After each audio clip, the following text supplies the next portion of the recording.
host, along with. Wes Haubrick, how's it going? It's going good. It's another Thursday night, and we get to talk about awful things and awful people. Heading down to Hotlanta this week to talk about those Hotlanta. awful things and Man, awful people. let me tell you, I remember this case. I remember Yeah, when this was happening. I mean, it wasn't local to me. It was like kitty corner practically on the map, but it was definitely in the news plenty. yeah, most definitely. Would have been about 7 years before I was born, but I think last time I was in that city, I was 13 and had a Braves game. No kidding.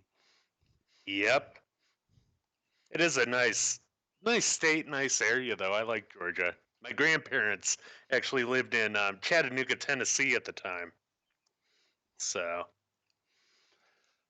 So, this all started, which has been lumped under the title the Atlanta child murders. Um, this started in the at the end of the 70s, like 79, is that right? 79. So what was the first um, what was the first thing that happened here? What was the start of this as far It as the was public knew? it was a 14-year-old black male who was snatched off the streets, which normally that unfortunately isn't newsworthy in many areas. It's really But not. Yeah. yeah, but it started a trend that went through about 28 victims from the years of 79 to 1981. And during a big stretch of that, there was at least one a week too. So you're talking about if this was a serial killer, one with quite the uncontrollable appetite for what he does. That's quite a pace. Yeah, most Um, definitely. so kids just started disappearing. Yep. It was in the middle of 79. You had Edward Hope Smith, who was also known as Teddy, and Alfred Evans disappearing about 4 days apart. And Wow. then their bodies were found on July 28th in a wooded area of the city with a 22 caliber gunshot wound to the upper back. So, Shot? yeah, the first ones were shot, although the later killings went to mostly strangulation, and some of them even had organs missing, which gets into one of the Oh, that's just theories weird. about it. Yeah, there's this whole thing bred more than a few conspiracy theories among specifically Atlanta's African American population. And Yeah. that gets into, a little bit later after they catch the suspect, Wayne Allen Williams. Well, the pathway to finding him was long and wandering. It really was. And, a lot of it, I think, was also serendipity, if that's the right word, or circumstance. With him Yeah. being caught after they were surveilling those bridges over the Chattahoochee River waiting for a body dump. And, Right, he cause just he happened to do that. cause cause bodies had been found near a bridge, right? At least one, Yes. or one of the Yes. more recent ones. Yep. The later killings had. Um, So, I mean, come on, imagine, if you will, all these kids just disappearing. I mean, yeah. that's, and then turning up dead. What was I mean, was he keeping them? Was there any evidence that they were held for any length of time, or was he just taking them and killing them and dumping them? There really wasn't any evidence, as far as I know, that they were being held for any length of time. So it was actually another theory out of the conspiracy theories with this, that it was a ring of pedophiles who were doing a big part of it. Oh, I see. Hold on just a second. I got to turn this down now that I got the stream active. There we go. That's better. Or mute YouTube or something. There. Now you don't get to hear that feedback. But that's one of the conspiracy theories. There was a guy in the community by the name of Uncle Tom Terrell, and literally they called his house Uncle Tom's cabin Wow. after Really? after the novel. Yeah, and he was a pedo who had been convicted, and there's actually news footage of him admitting that some of the victims had visited his house. So it's a Man. possibility. But then you also have, as far as I know, they didn't find any forensic evidence of sexual assault with the corpses or the victims. So, were they mostly shot or some shot? Was the method of killing and disposing, did it change over time?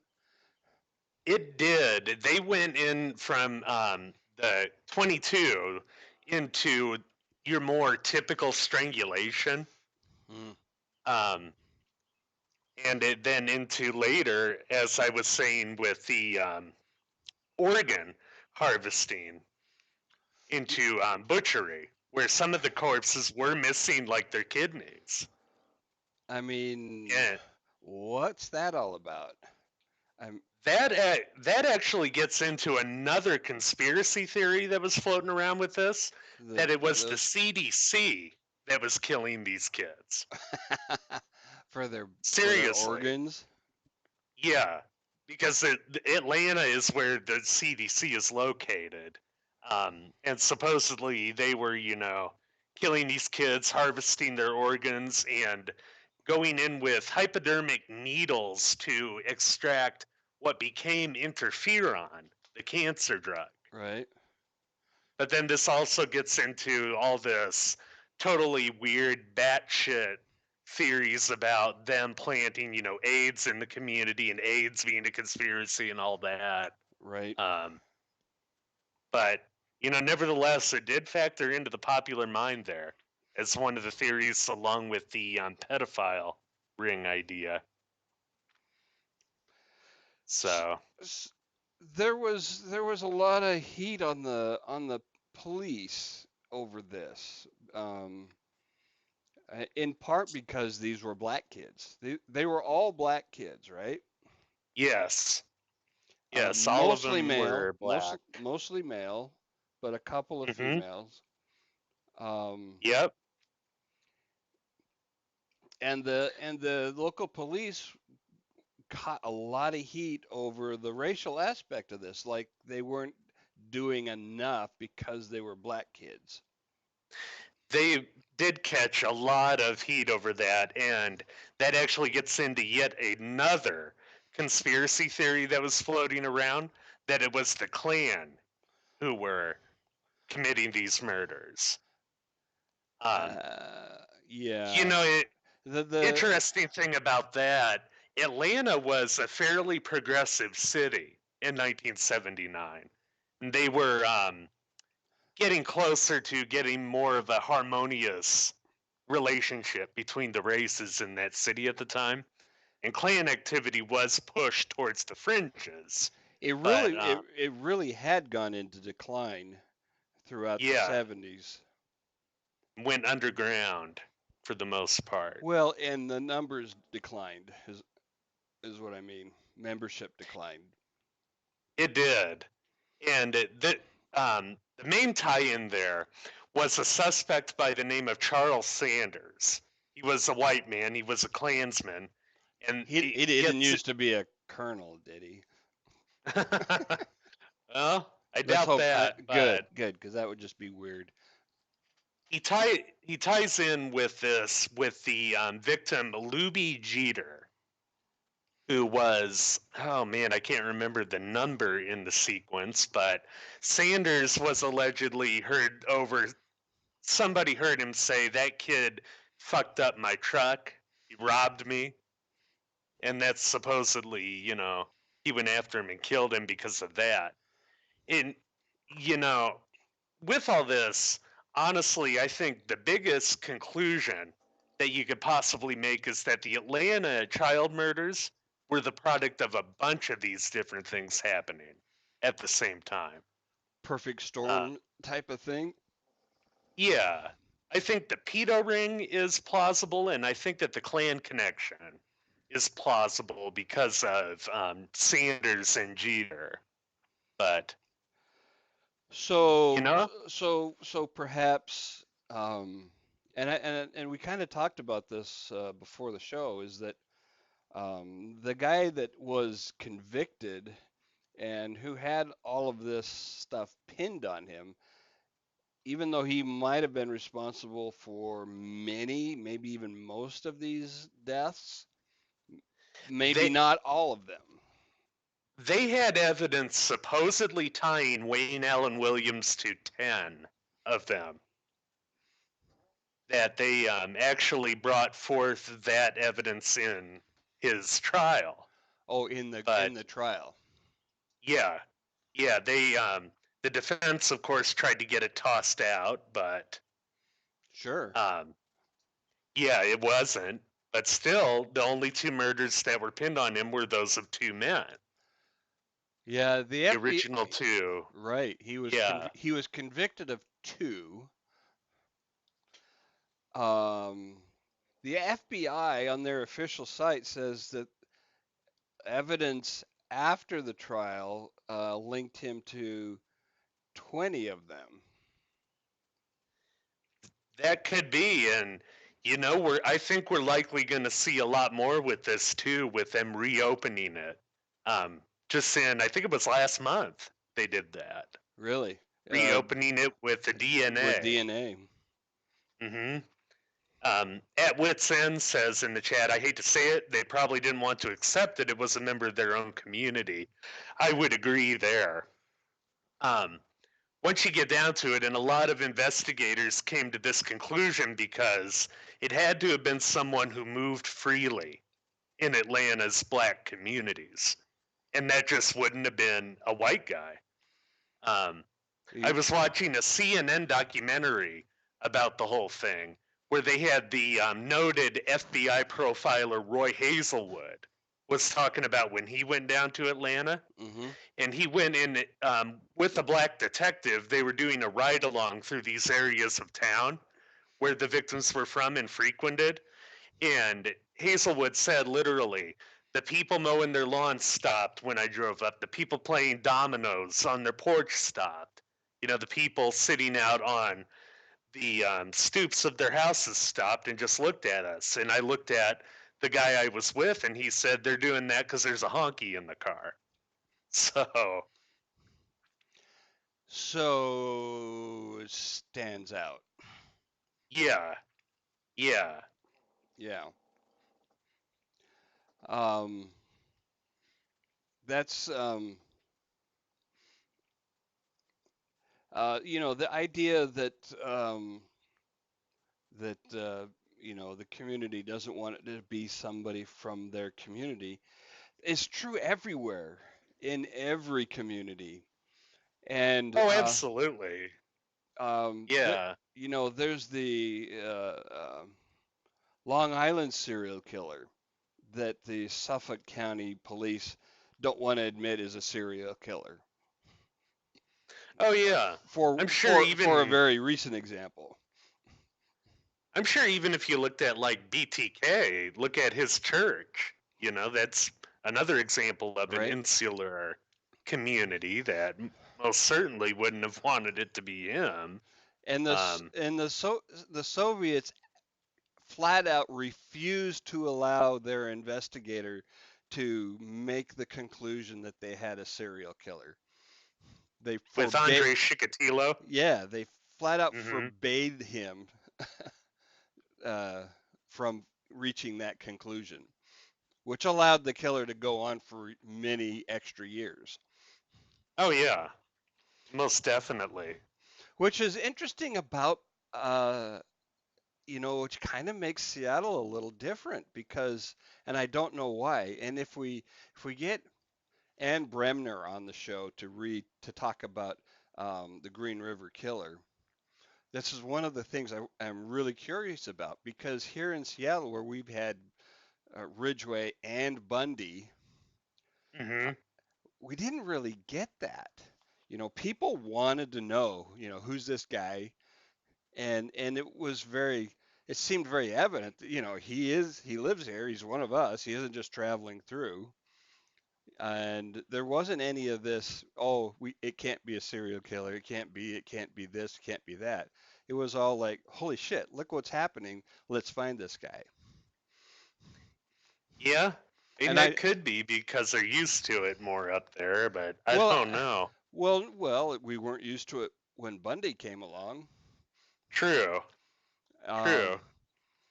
and so there was some kind of different thinking going on at some level in the police or something that allowed that the possibility that, there's these really awful people going around and they're killing lots of women, and we should, you know find him.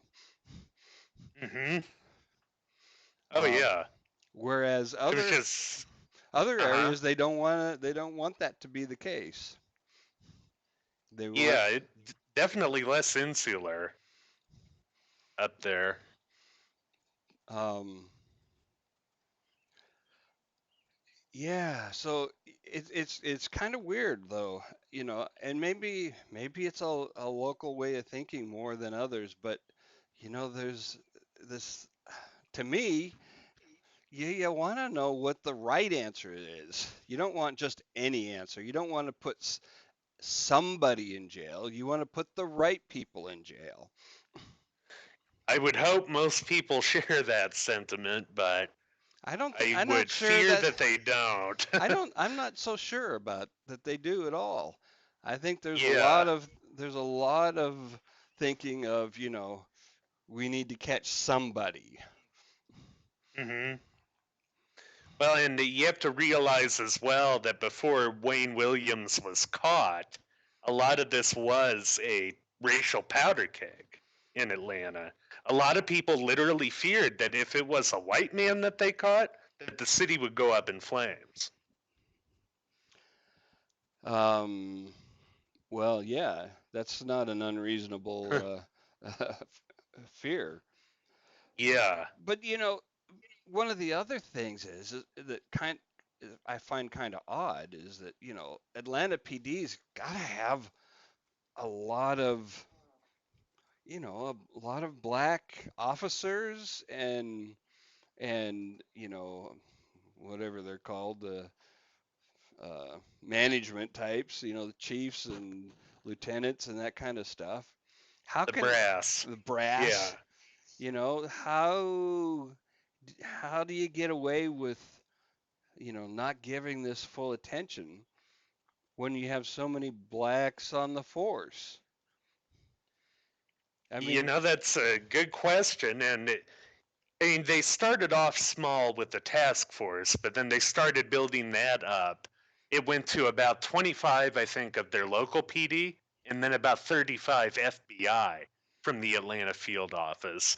And it was about that time that Vice President Bush gave $1.5 million of federal aid to the case, okay. and that translates to about 4.1 million in today's dollars of money that they can use for whatever they want, Right. and that was on top of $100,000 reward that the city put out for information, and that 100,000 even being matched 5 times over by Muhammad Ali. Really? Was that paid Yeah, out? Good question. I'm gonna have to look that up. If that 500,000 was or not. Any of the rewards, yeah, were any of those paid out? Because It do the cops get to collect rewards? Typically not, right? no, I would think no. So maybe they weren't paid out. So while you're looking up that, I saw that the FBI actually has the original letter from the Atlanta PD requesting help from the FBI. Oh well. Yeah. And that was written in August of '80, so just over a year um, after the homicides began. And it doesn't. It looks like they, they jumped on it pretty quick. Yeah, I was just reading here. It was March 23rd when they officially reopened it.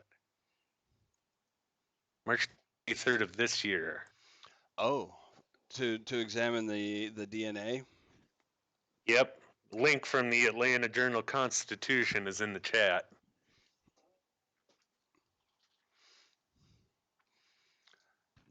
And Cool. there's even, I don't know if we included a photo of the reward or not. There is one at that link, though. Literally a guy standing behind a huge pile of cash with two officers in uniform behind him. I saw that picture and I didn't include it because it's like, what is all of that? Right? Yep. Yep. What does a pile of cash have to do with dead children? But that was the reward money Yeah. 100K from the local government and 400K from Muhammad Ali in cash. in cash. Then on top of that, you had performers like the Jacksons, Frank Sinatra, Sammy Davis Jr., who all went to the city to help raise money for it for I the want families. I'm going to put up I found a couple of maps and Oh, the reward was never collected. wow. Yep. Maybe the mice got into it. Eating half a ton of pot, man. I laughed so hard when I read that link. So these two maps are interesting because the one on the left shows where the victims lived, and the ones on the right shows where they were found. And it's a pretty dang close map. Yeah. Yeah, you could lay those over top of each other pretty neatly. Yeah. Um, one of the things that we talk pretty clinically sometimes, I guess you could call it, um, Mm-hmm. about these things. And I got to say that the more we do this, the more I have come to notice that um, killers murder families. There's never one victim. Um, It's very true. they, for each victim, there's an entire family that's just destroyed forever. Yeah. And it's impossible to foresee all those ill effects that happen. No. Well, and oftentimes, well, maybe not oftentimes, but at least some of the time, you know, the killer's own family are also victims. Yeah, I was just thinking about that. It's almost like an intergenerational curse to some degree. Having, a dad who murdered 10 in the case of BTK, who Yeah. had a daughter, and so Well, many others. so many others. Well, Bundy had family. He had Oh a yeah. mother and father and a sister, and a girlfriend. Oh yeah. Um, Even Charles Manson had grandchildren. really, I didn't know that. Yep. Ri- It was at least one grandson I know. Ridgway had extensive family, and it was, Mm-hmm. people changed their names after this kind of stuff Oh, because, absolutely. and who could blame them? Oh yeah. Um, Most definitely can't blame him. but you know, and then you put on top of that that these are children. The worst thing possible that you can do to a family is have a death of a child. But to Mm-hmm. have it done in such a way where they're just, some stranger takes them and kills them just out of the blue. That's It's um, it's disgusting. I mean, I still find myself being completely repulsed by, let's say, the guy in the Mall of America who threw that 5-year-old off of a third-story balcony. yeah. I mean, that guy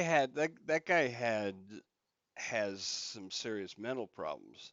To be able to, you know, he was not hiding it at all. He just walked up to this couple and grabbed their kid and tossed him over the balcony, for fuck's sakes. He did, and I would like to see, honestly, the government treat it as terrorism. And the reason for that is he's basically an incel. And Yeah, they've done this before. It's no different than the incel who shot up that restaurant in Toronto right. maybe a year ago. But, I was just thinking, we hear so much bad shit. We dissect so much bad shit on this show, Mhm. and we would rarely get any chance to help. So I was just going to post a chance that we do have now in the chat. It's the GoFundMe page for Oh, for the that boy? kid who was thrown off. Yeah. That's He's clinging to life in a Minnesota Jesus. hospital right now. So if you can, give a little or share the page even Right. with your It, friends. it's last I saw that was over 500,000, but this that kind of ICU treatment is massively expensive. Yeah. And it sound, 500,000 sounds like a lot of money, but it does not go far at ICU. Yep. It doesn't. So, yeah, like I said, go to gofundme.com/landonprayers and give if you can. And if not, share the page too. Absolutely. Absolutely. Um, you know, uh, that's probably the most proactive thing we can do right now, um, because it's really a helpless feeling. Because, and I think that's one of the reasons why these types of funds take off the way they do. One, it's a horrific event. You know, these this family couldn't have been more innocent in this event. Um, Oh, lit absolutely. Literally just waiting to go into a restaurant with their kid when this monster Yep. comes up and tries to kill them. And so um, it's interesting um, the documentary about the disappearance of Madeline, whatever her name was, in Portugal. Madeline McCann. Yeah, Yeah, Madeline McCann. Uh huh. one of the people they interviewed was actually addressing the issue of, why does one story, catch fire and another one not? And they made the point that it's the circumstances that gets people's attention, and this is definitely one of those cases. Yeah. Yeah, They it is. And, it's kind of sad too when you look at other cases. Young, blonde, white very children often, are the very often. ones who often get get the the most attention. yeah. Um, and unfortunately, that is true. And you know who's to fault with for that? It's a The fucking viewership, it's the media. yeah, It's the media that put the that decides which one gets to that gets the attention. It's a they're the fucking gatekeepers, but yeah. they also have to go by economic forces like demand. So really, it's the viewers, in my opinion. Well, it's If the what they viewers were it's loud enough to say we want to change, they would make a change. if they it's what they think the viewers want, right? Yeah, that's true. Yeah, that's I'm just they're not perfectly gauging demand, Right. but I I do mean, think that people could be more proactive with it, though. definitely true. Definitely true. Um, it's I guess the circumstances for little black boys, you know, disappearing while they're out playing is not as newsworthy as a little blonde girl getting snatched out of her bedroom while on Unfortunately, not. vacation. And even if you know, you could easily make the case, I think, that switch the circumstances around and put a little black kid in the getting stolen out of the bedroom in Portugal wouldn't have caused nearly the ruckus that little Madeline did. Ian at Wits End says, I don't know, Trayvon and Mike Brown got some attention. You know, that's true, but I think a big part of that was the perceived injustices there and also the rioting, especially in Ferguson. You know, I remember Yeah. that night because Ferguson is my backyard where I am. Mm. I'm maybe an hour from there, Yeah. and just watching that city burn in the riots. You know, that was with Trayvon and Mike Brown. A lot of that was institutional too. The injustices that they suffered were institutional versus Those were police shootings, right? well, Trayvon wasn't, but George Zimmerman getting off for shooting him could Oh yeah, be yeah, an institutional injustice. But yeah, Mike Brown, of yeah. course, was that. And you know, I read that his mother was running for some political office down there I in think St. that. Louis Yeah, County. I think that's right. I think that's right. Yes, they did burn that motherfucker down. A lot of that was out of town people, though. You know, there's a story about the night of the Ferguson riots. It's rather interesting. There's a guy that I know who manages for an auto parts store down there, and his house was right by that store. And when rioters were going to burn it down that night, he took his sidearm. He's a Marine vet. Took Hmm. his sidearm, walked out his front door into this crowd, fired a warning shot into the air, and dispersed them before they burned his store down. So, That's what you got to do. oh, absolutely. But Yeah, yeah. The paid protesters or in the Antifa. Antifa, Yeah. the fascist anti-fascists, the Right. illiberal liberals, as my old boss would call them. Yeah. Yeah. Yeah. Yeah. They tend to um, stir shit up They and do. and you know we've had that kind of shit happen here in Seattle, so we know what that's like. Oh, absolutely. But yeah, that also reminded me of a interview that we did at the 405 here rather recently Yeah. with crime journalist and sleuth, I guess you could call him, Billy Jensen. His specialty is taking on cold cases. People might know him from Michelle McNamara's book on the Golden State Killer. Okay. I'll Be Gone in the Dark. He actually helped finish that book after she died, and he's a executive producer on the HBO series about it. So, got a chance to talk to him about what he calls True Crime 2.0. Oh, Post that interview in the chat. very good. But when he looks at a case, he only takes on ones that are cold. Okay.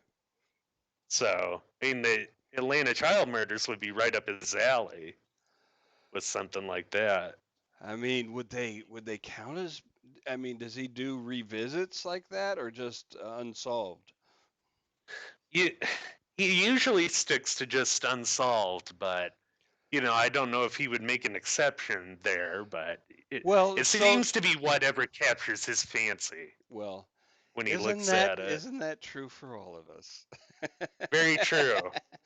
But it does bring up something that I wanted to mention, and that is that, even though a lot of these murders were laid at the feet of Wayne Williams, not all of them, right? No, Not all of them have been linked to him, however tenuously. So what's happened to the rest of them? no, even with the 20 that you mentioned that they linked him to post-trial, post-conviction, Yeah, you would still have at least 8 out there because we have a total of 28 bodies. So, but that gets into, what I was saying about it, I think being a confluence of yeah, these different things. Where you might have had, the Klansmen kill the one, or even a couple of them, and then maybe the pedophiles with the others. But, there was other theories too that whoever the suspect was for these others, he was paying off the PD and the investigators. really. So, yeah, The I don't Williams know if there's was? it. Well, not Williams, Or that but somebody the, was? yeah, somebody who is remaining nameless and basically in the dark still Hmm. was paying them off. And, maybe that person was a serial killer. You had, for instance, Edward Edwards, the notorious killer, was in Atlanta at the time, but I'm pretty sure the child murders don't fit his MO. Right. I didn't Well, have time to take a deep dive into him, but the confluence theory, I think people can understand that a little better at uh, this week with Notre Dame, and then the guy with the gas cans in Manhattan. oh yeah, You know how man, that that was messed up. Right. So, hypothetically speaking, I'm just totally pulling this out of my ass. Like, so what if the first few killings were somebody else, but Williams, thinks, this sounds pretty cool for whatever reason. I don't know how killers get to that point, but apparently they do.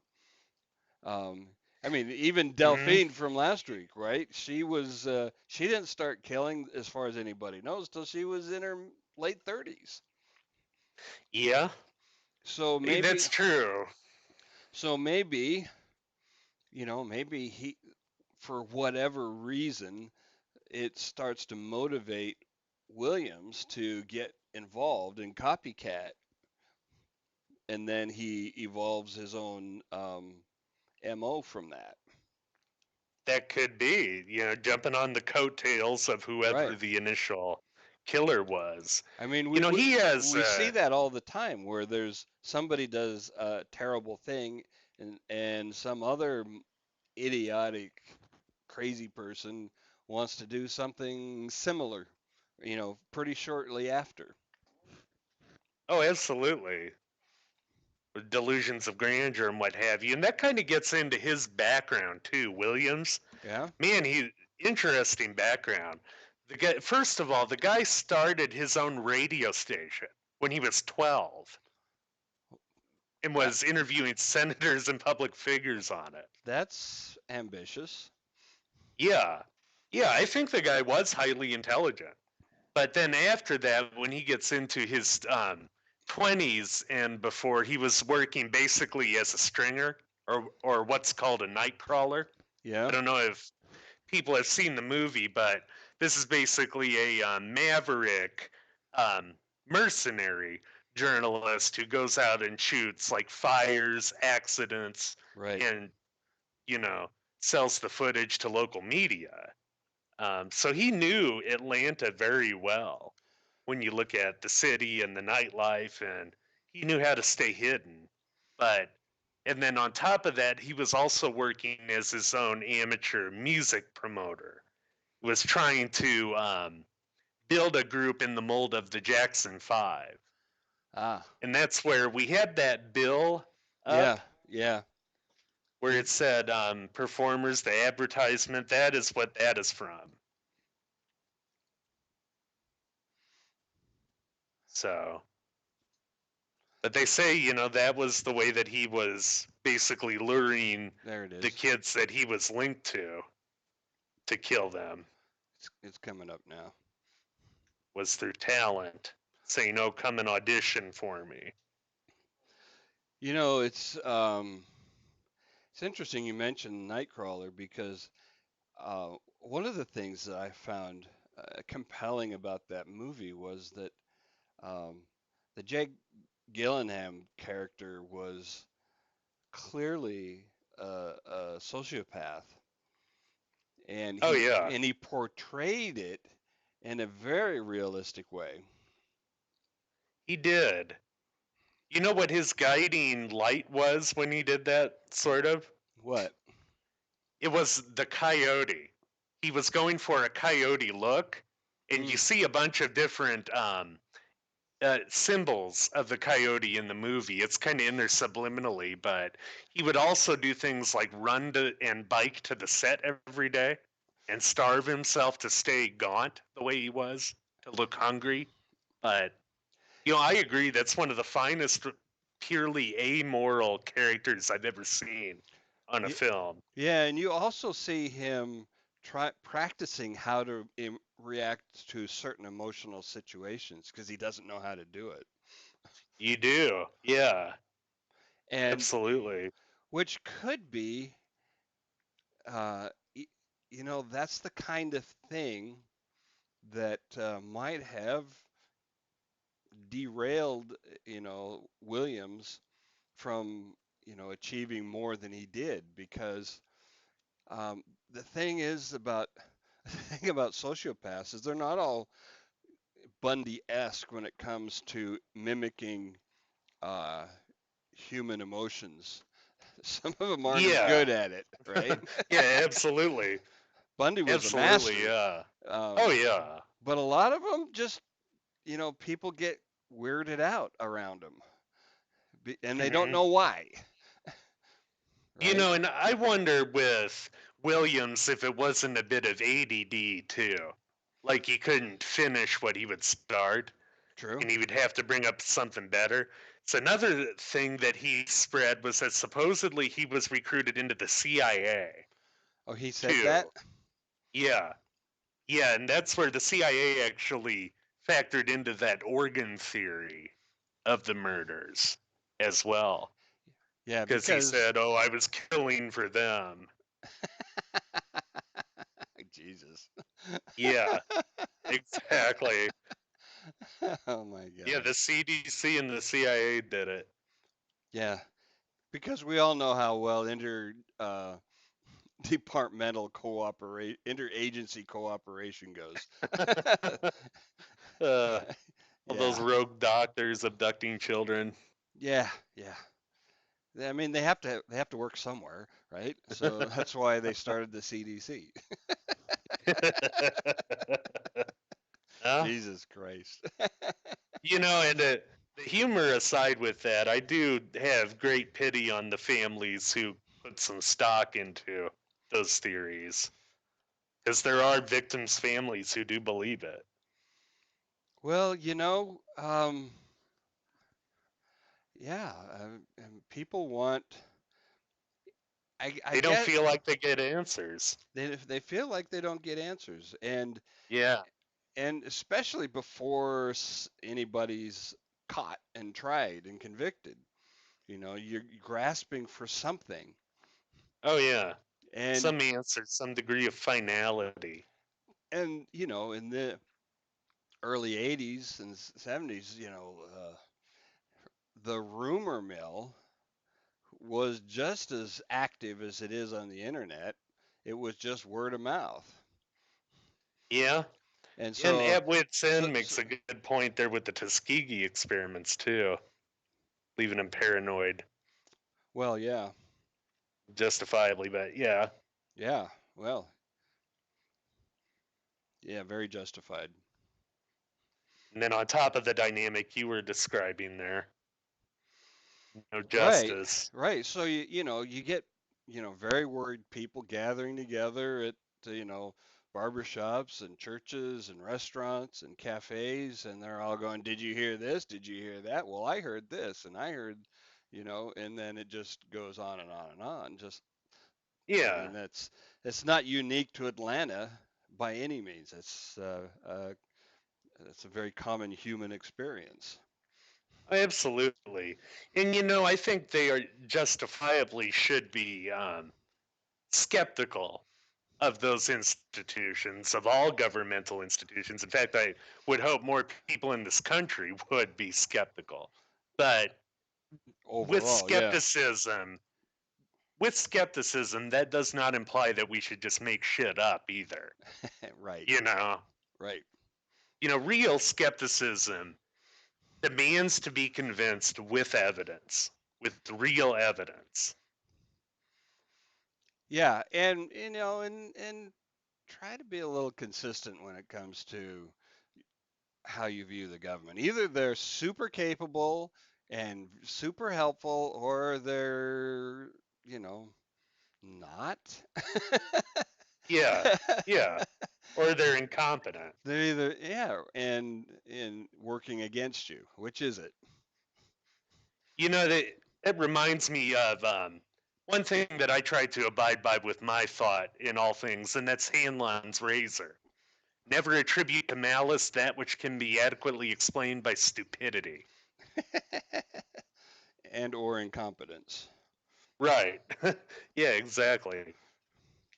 As the English would say with that, cock up before conspiracy. Right. And this is my main problem with conspiracies is that you just can't keep that shit secret. Oh, absolutely.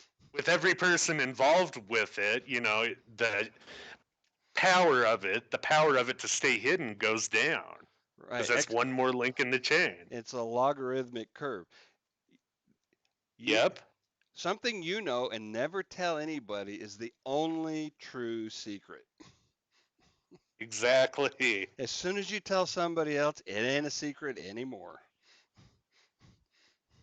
Precisely.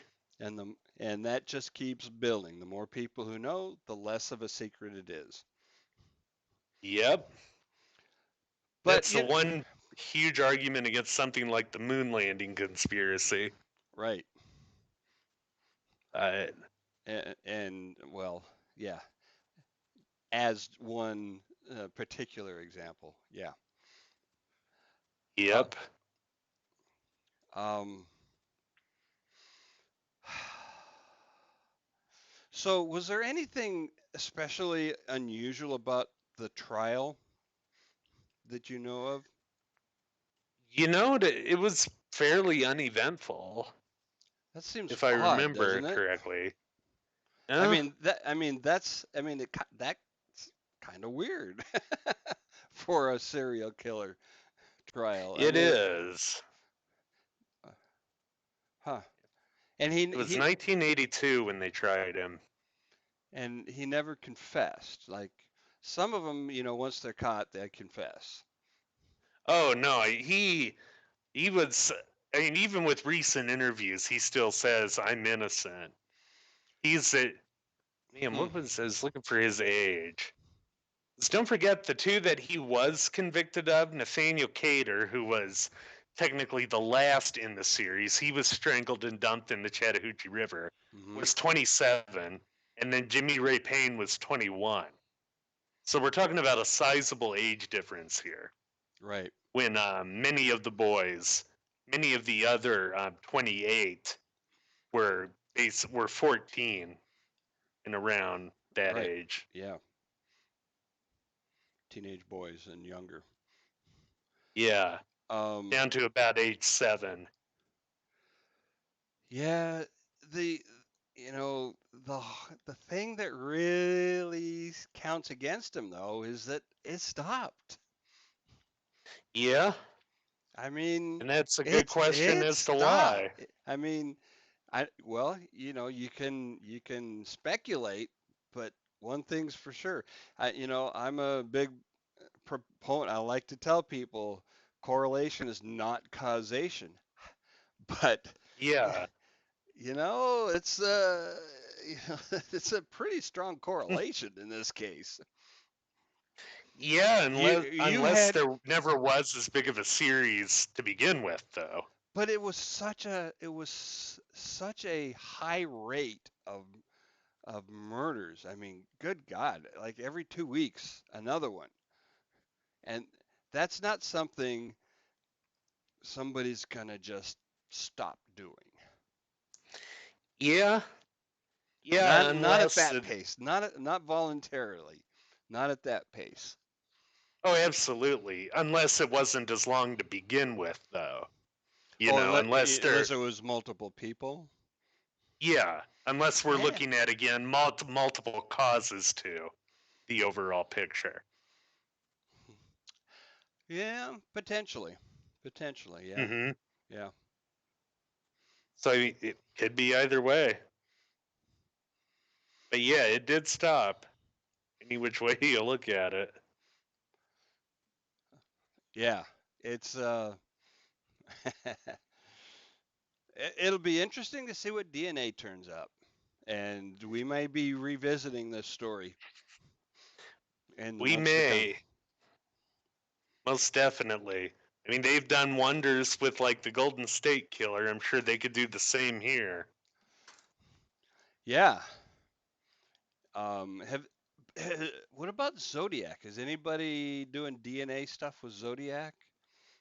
He was, I think, the next big one they were going to tackle with that after GSK. That'll be really interesting to see if it's the Dahlia doctor.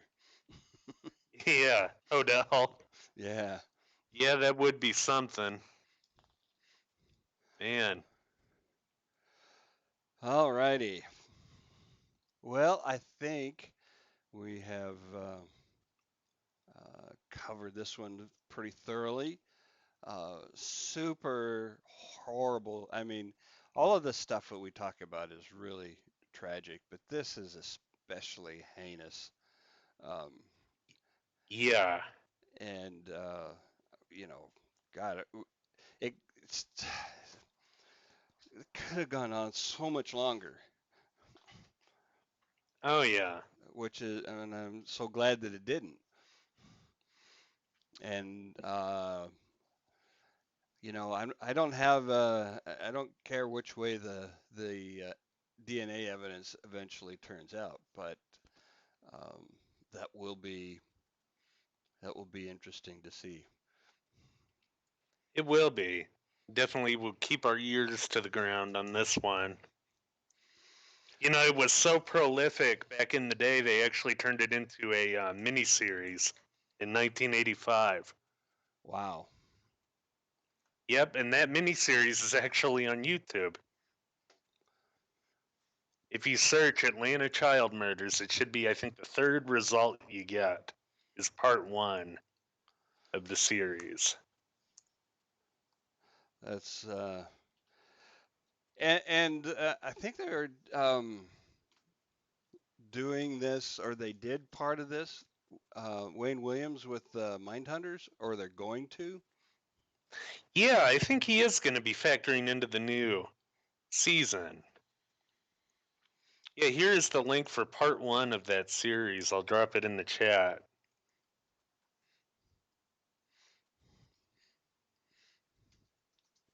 Well, I'm glad we made your data entry less drab at Wits End. Absolutely. All right, let's put an end to this one for now, and Definitely. we will be back next week. We Good night, will. good night, everybody. Good night.